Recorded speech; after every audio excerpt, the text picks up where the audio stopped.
49. I am sensible, however, that in the account I have been giving, I have included many who were neither real nor reputed orators, and that I have omitted others among those of a remoter date who will deserve not only to have been mentioned, but to be recorded with honor. But this I was forced to do for want of better information. For what could I say concerning men of a distant age, none of whose productions are now remaining, and of whom no mention is made in the writings of other people? But I have omitted none of those who have fallen within the compass of my knowledge, or that I myself remember to have heard. For I wish to make it appear that in such a powerful and ancient republic as ours, in which the greatest rewards have been proposed to eloquence, though all have desired to be good speakers, not many have attempted the task, and but very few have succeeded. But I shall give my opinion of every one in such explicit terms that it may be easily understood whom I consider as a mere declaimer and whom as an orator.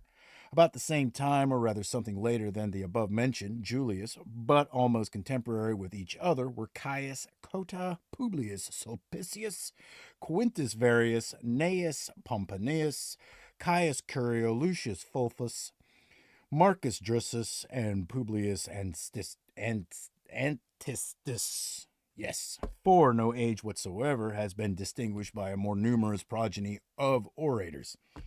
Of these, Cotta and Sulpicius, both in my opinion and in that of the public at large, had an evident claim to the preference. But wherefore, interrupted Atticus, do you say, in your own opinion and in that of the public at large, in deciding the merits of an orator, does the opinion of the vulgar, think you, always coincide with that of the learned?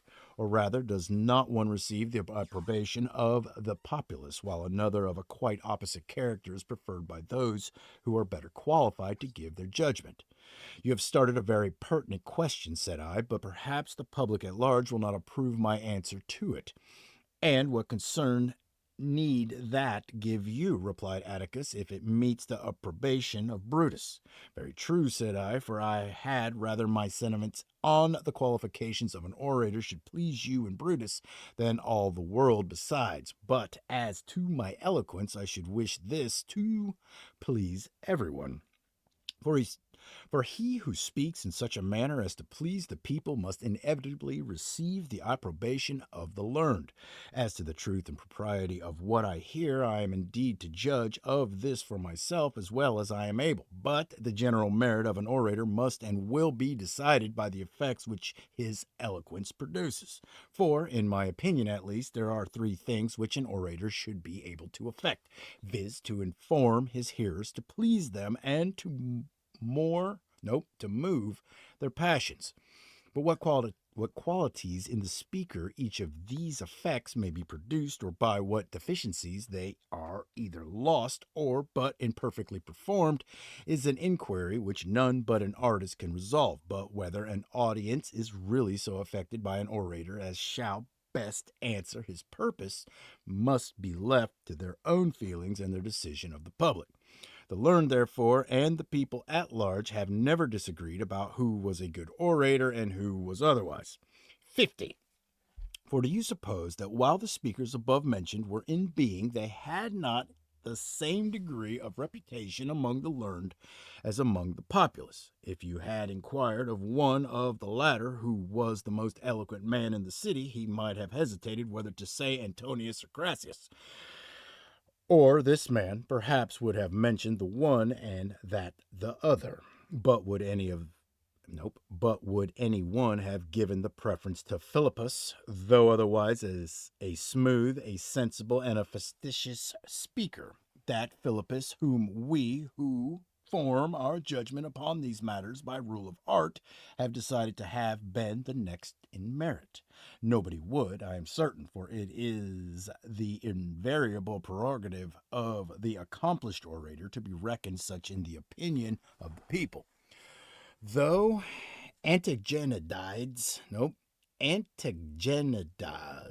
therefore, the musician, might say to his scholar, who was but coldly received by the public, play on to please me and the muses. I shall say to my friend Brutus, when he mounts the rostra, as he frequently does, play to me and the people. that those who hear him may be sensible of the effect of his eloquence, while I can likewise amuse myself with remarking the causes which produce it. When a citizen hears an able orator, he readily credits what is said, he imagines everything to be true, he believes and relishes the force of it, and, in short, the persuasive language of the speaker wins his audience his hearty assent. You are possessed of a critical knowledge of the art. What more will you require? The listening multitude is charmed and captivated by the force of his eloquence and feels a pleasure which is not to be resisted. What here can you find in censure? The whole audience is either flushed with joy or overwhelmed with grief. It smiles or weeps, it loves or hates, it scorns or envies, and in short is alternately seized with the various emotions of pity, shame, remorse, resentment, wonder, hope, and fear, according as it is influenced by the language, the sentiments, and the action of the speaker. In this case, what necessity is there to await the sanction of a critic? For here, whatever is approved by the feelings of the people must be equally so by men of taste and erudition, and in this instance of public decision, there can be no disagreement between the opinion of the vulgar and that of the learned. For though many good speakers have appeared in every species of oratory, which of them who was thought to excel the rest in the judgment of the populace was not approved as such by every man of learning? Or which of our ancestors, when the choice of a pleader was left in his own opinion, did not immediately fix it either upon Crassus or Antonius? There were certainly many others to be had, but though any person might have hesitated to which of the above two he should give the preference, there was nobody, I believe, who would have made choice of a third. And in the time of my youth, when Cotta and Hortensius were in such high reputation, who that had liberty to choose for himself would have employed any other? All right.